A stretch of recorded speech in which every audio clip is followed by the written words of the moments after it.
પોરબંદર જિલ્લાના રાણાબોરડી ગામના સરપંચ દ્વારા સરકારી જગ્યામાં પેશકદમી કરાઈ છે અને તેમાં મકાન બનાવવામાં આવ્યું છે। તેવી જ કંઈક રજૂઆત ઉચ્ચ કક્ષાએ કરવામાં આવી છે અને આ દબાણ દૂર કરવા પણ માંગ કરવામાં આવી છે। હવે રાણાબોરડીના સાંગાજીવા મોરી જે સરપંચ છે 25 વર્ષથી એક હતું શાસન ચલાવે છે અને માથાભારે શખ્સોની અંદર યાદીમાં આવે એવા શખ્સો અણિયારી અને ગોલોગઢની વચ્ચેની જે વાડી જે છે એની પોતાની માલિકીની અંદરમાં ગૌચર જમીન આવેલી છે। એમાં ગૌચર જમીનની અંદરમાં ગેરકાયદેસર દબાણ આંબા વાવી દીધેલા છે અને પાણીનો હોજ બનાવેલો છે।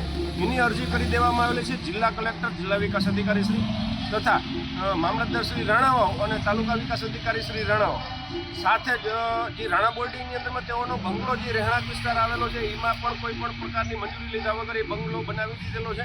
સાથે ત્યાં વર્ષો ત્યાં કૂવો આવેલો હતો, જે સરકારી કૂવો હતો, જે ગ્રામ પંચાયતની અંદરમાં જે તે સમયે એ કૂવાને બુરી અને એ પોતાના કબજો કરી લીધેલો છે અને વારી દીધેલો છે। જે અનુસંધાને આગળની શું કાર્યવાહી થાય તેના ઉપર અમારી નજર છે।